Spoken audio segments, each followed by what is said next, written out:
And welcome back to the channel. अभी तक आप YouTube पे बहुत सारी वीडियोस ऑलरेडी देख चुके होंगे regarding 100 days left for the CAT exam, 100 days to CAT exam.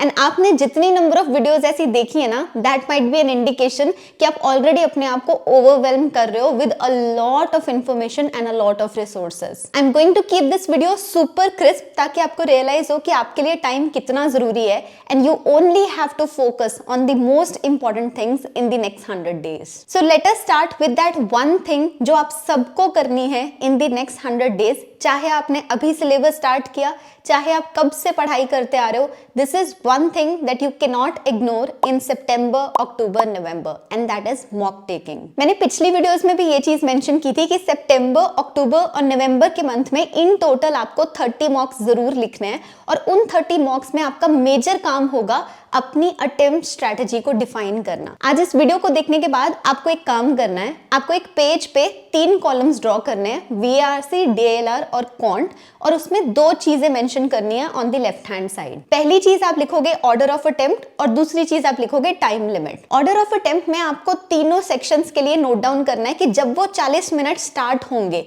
आप किस ऑर्डर में पेपर को अटेम्प्ट करोगे।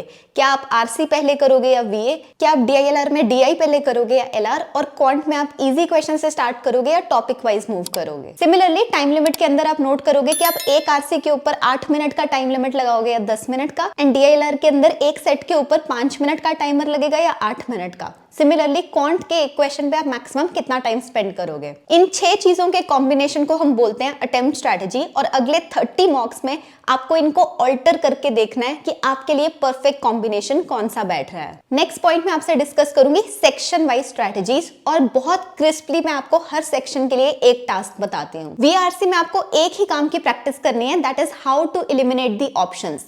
VARC में आप जिस टेक्निक को यूज कर सकते हो उसका नाम है बीस्ट। ये टेक्निक मैंने जीजो श्रीनिवासन से सीखी है, जिन्होंने रिसेंटली इस चैनल पे एक लाइव सेशन कंडक्ट किया था। बीस्ट का फुल फॉर्म होता है broad, extreme, alien, side track and tone. ये 5 ऐसे तरीके हैं जिससे किसी भी ऑप्शन को गलत बनाया जा सकता है। जैसे एक्सट्रीम का मतलब, रादर देन सेइंग कि few countries believed in this, I would say all the countries believed in this। तो मैंने few की जगह all लगा के उसको एक एक्सट्रीम ऑप्शन बना दिया। इसी तरह BEAST का कंप्लीट मतलब क्या है, उसके लिए मैं जीजो की इस वीडियो को डिस्क्रिप्शन में लिंक करूंगी एग्जैक्ट टाइम स्टैम्प के साथ, आप उसको अच्छे से देखना। DILR के लिए जिस तरह के सेट्स आपको इस समय प्रैक्टिस करने की जरूरत है वो आपको सिर्फ और सिर्फ पास्ट ईयर पेपर्स और मॉक टेस्ट में मिलेंगे। आपको कोई भी ऐसी बुक पिक करने की जरूरत नहीं है जिसमें बेसिक लेवल से DILR स्टार्ट हो रही हो, बिकॉज उतना टाइम आपके पास नहीं होगा।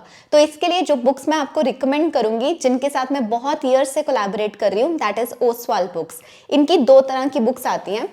This is a set of books जिसको बोलते हैं पास्ट ईयर पेपर्स। जैसे ये वाली बुक में कैट के 5 ईयर पेपर्स हैं पुराने साल के। अगर आपके लिए कॉस्ट एक बैरियर है तो आप लास्ट 5 ईयर्स वाली ये जो बुक है इसको यूज कर सकते हो। इसमें इन्होंने सारे सेक्शंस के क्वेश्चंस को बाइफरकेट कर रखा है टॉपिक वाइज। और जो दूसरी बुक है उसको बोलते हैं मॉक टेस्ट। सो इस बुक के अंदर कैट के 15 मॉक टेस्ट गिवन है बेस्ड ऑन द पेपर जो कैट का एक्चुअल पेपर होता है। इस बुक को जब आप ओपन करोगे उसमें आपको एक ट्रेंड एनालिसिस दिख जाएगा कि कैट में एग्जैक्टली कितने क्वेश्चंस हर चैप्टर में से आते रहे हैं over the years, and same pattern के ऊपर बेस्ड इन्होंने 15 मॉक टेस्ट गिवन दे रखे हैं इस बुक में। सो खास तौर से DILR के लिए आप इन तरह के रिसोर्सेज को यूज कर सकते हो। इनके लिंक्स मैं पिन कमेंट और डिस्क्रिप्शन में ऐड कर दूंगी। क्वांट्स के अंदर एक बहुत सिंपल सा प्रोसेस आपको फॉलो करना है with any question that you attempt, which is attempt, learn and revise.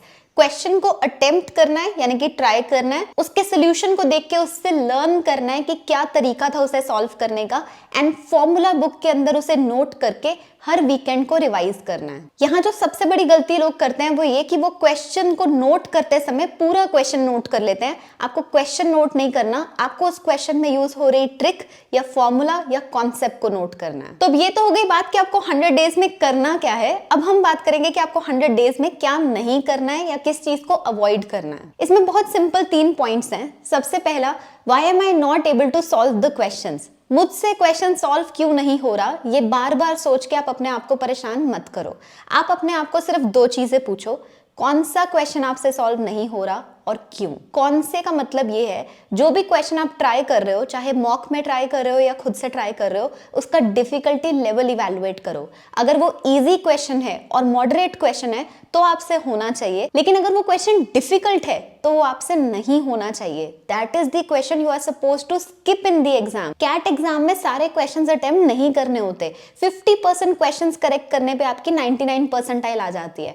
So you have to pick the easy and the moderate questions. तो अपने आप को पूछो कौन सा क्वेश्चन नहीं हो रहा। फिर अगर पता लग जाए कि वो इजी क्वेश्चन ही था तो दूसरी चीज अपने आप को पूछो क्यों नहीं हो रहा। देयर आर ओनली 3 रीजंस कि क्वेश्चन हमसे सॉल्व ना हो। या तो हमें क्वेश्चन की स्टेटमेंट क्लियर नहीं है, या हमें कॉन्सेप्ट याद नहीं है, या हमने सिली मिस्टेक की। अगर आपका कॉन्सेप्ट क्लियर नहीं था, सिर्फ देन आपको और क्वेश्चंस प्रैक्टिस करने की जरूरत है। बाकी दोनों तरह की मिस्टेक्स को आप सोल्यूशन देख के इंप्रूव कर सकते हो। दूसरी चीज जिसको आपको अवॉइड करना है दैट इज डीमोटिवेट होना।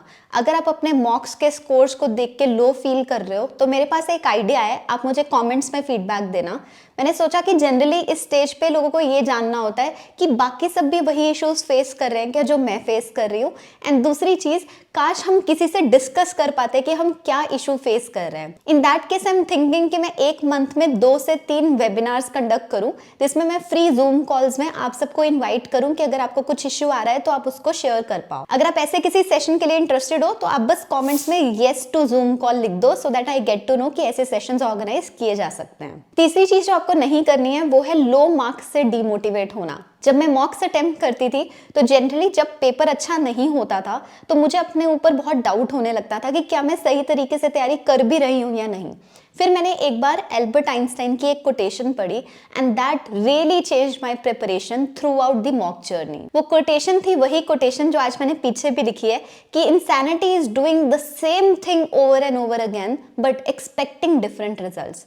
अगर आप एक ही काम बार बार करोगे तो यू कांट एक्सपेक्ट कि रिजल्ट डिफरेंट होगा। जब हम एक मॉक अटेम्प्ट करते हैं और हमारे मार्क्स अच्छे नहीं आते, हमें ये पता लगना चाहिए कि इसका मतलब जो अटेम्प्ट स्ट्रैटेजी हमने यूज की थी, जो वो 6 कॉलम हमने शुरू में डिस्कस किए थे, वो सही टेक्निक नहीं है। The only way to find the right technique is to go through several wrong techniques. That is why you shouldn't be demotivated by these mocks. I hope कि ये पॉइंट आपको क्लियर हो। I hope आपको ये भी पता हो कि आगे आपको मॉक्स देने हैं, तीनों सेक्शंस के लिए क्या करना है और कौन सी 3 चीजों को अवॉइड करना है इन द नेक्स्ट 100 डेज। अगर स्टिल कोई क्वेश्चन आपके दिमाग में है, you can simply put it down in the comment section and I will be happy to reply to it. Thank you so much for watching this guys and all the very best.